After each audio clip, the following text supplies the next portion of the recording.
Saludos cordiales, doctor Pablo Cisneros y compañeros. Pertenecemos a la Universidad Central del Ecuador, Facultad de Ciencias Químicas de la carrera de Química y Farmacia, primer semestre, paralelo 2. Los integrantes del grupo número 4 son Joey Cázares, María Morillo, Camila Proaño, Abigail Saldarriaga y mi persona, Valeria Badallo. Y a continuación les hablaremos sobre el funcionamiento de un reloj de péndulo.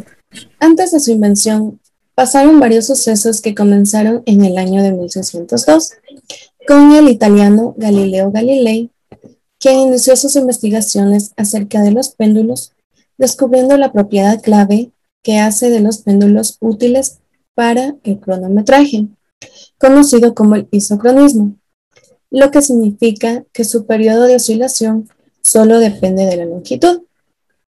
Para el año de 1637, Galileo Galilei tuvo la idea del reloj de péndulo.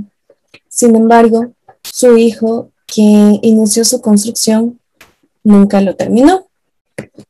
Es así que para el año de 1656, el científico holandés Christian Huygens inventa el reloj de péndulo basándose en las investigaciones de Galileo Galilei. Desde su invención hasta el año de 1930, los relojes de péndulo fueron evolucionando y convirtiéndose en el sistema estándar mundial para el cronometraje de precisión disponible. Todos los relojes de péndulo constan de las siguientes 5 partes. Primero, una fuente de energía, ya sea un peso unido a una cuerda o a un resorte. Segundo, un tren de engranajes o ruedas. Estos intensifican la velocidad de la alimentación de energía para que el péndulo pueda utilizarla. Tercero, un escape. Le da al péndulo los impulsos sincronizados para mantener su balanceo. Además, libera las ruedas del tren de engranajes para avanzar una cantidad fija a cada oscilación. Cuarto, tenemos un péndulo, que es un peso montado sobre una varilla. Y por último tenemos un cuadrante o indicador, que muestra los registros de la frecuencia con que el escape ha girado, es decir, que muestra la cantidad de tiempo transcurrido con la ayuda de un juego de agujas. El mecanismo de funcionamiento del reloj de péndulo se puede explicar mediante las leyes de la física y la gravedad de la Tierra. Primero, el peso caído y unido a la cuerda proporciona energía a las manecillas, que se mueven ofreciendo la hora con bastante exactitud. Segundo, el peso cae lentamente a intervalos regulares por medio de un control de frenado que evita su caída. Ahí está el movimiento pendular, que al oscilar es imitado por el mecanismo de escape que bloquea y desbloquea el tren de engranajes para que el peso caiga una vez por segundo. Este mecanismo descrito al bloquear y desbloquear el tren de engranajes produce el sonido característico del tic-tac tan asociado a este tipo de relojes.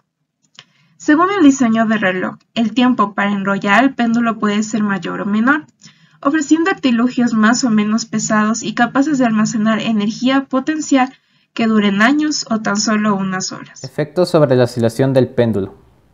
Como sabemos, el reloj de péndulo oscila con un periodo, que es descrito con las leyes del movimiento para un péndulo simple. Como podemos observar en las imágenes, tanto el péndulo simple como el reloj de péndulo tienen grandes similitudes. Y en la ecuación del periodo observamos que no necesitamos saber la masa de la partícula suspendida, ni tampoco de su amplitud, pero sí debe cumplir ciertas condiciones, que es que en los relojes el ángulo se limita a valores comprendidos entre 2 y 4 grados, puesto que las pequeñas oscilaciones del péndulo son isócronas, es decir que se repiten periódicamente, algo útil para medir el tiempo. En esta tabla podemos ver que a un ángulo de 2 grados, su equivalente en radianes es igual a 0,03491 y el seno de ese ángulo es prácticamente igual, pero con una pequeña diferencia porcentual del 0,2%. Es por eso que a medida de que incrementa el ángulo, esa diferencia se va acentuando más. Acción térmica. Los primeros péndulos de varilla consistían de una varilla metálica, como bronce, que tenían un problema, puesto que la varilla del péndulo variaba de longitud ligeramente con los cambios de temperatura, y es así que a la larga desincronizaba al reloj. Debido a este problema surgieron algunas propuestas, como el péndulo de madera, el que reemplazaba la varilla metálica por madera, puesto que la madera se expandía mucho menos que el metal. Otra propuesta fue el péndulo de mercurio, que un aumento en la temperatura hace que la varilla del péndulo se expanda, pero el mercurio del recipiente también se expandería, manteniendo así el centro de gravedad. Otra propuesta fue el péndulo de perilla, que consistía en una red de barras paralelas de un metal de alta expansión térmica, como zinc o bronce, y otra de barras de un metal de baja dilatación térmica.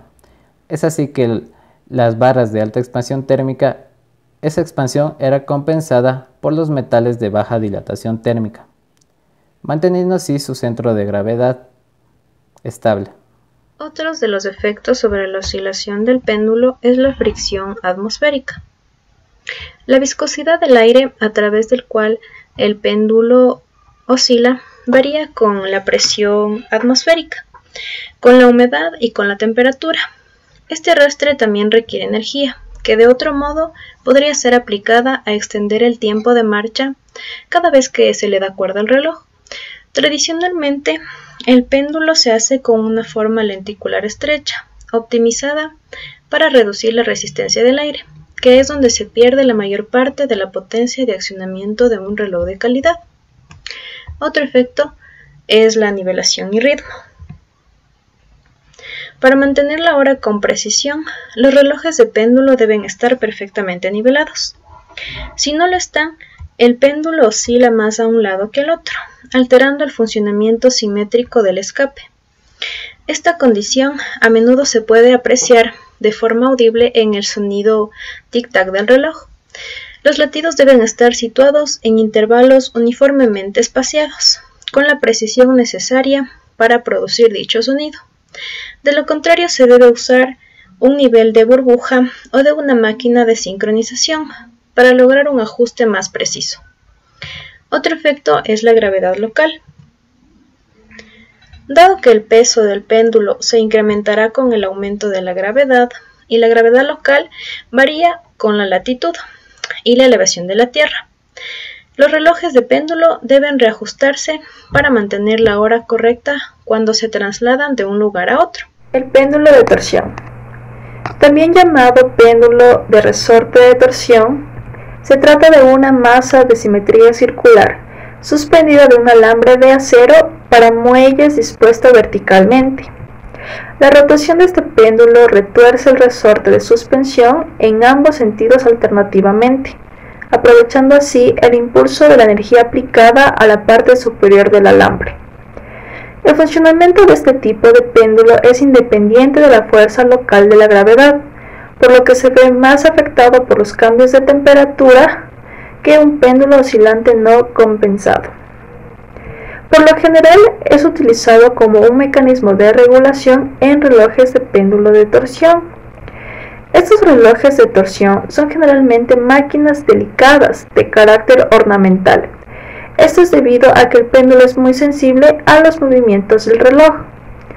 Por lo general, esos relojes también se los conocen como relojes 400 días o aniversario, debido a que son capaces de funcionar por mucho más tiempo sin necesidad de darles cuerda como a los relojes con péndulo normal. Esto se da ya que el péndulo de torsión gira lentamente y necesita muy poca energía.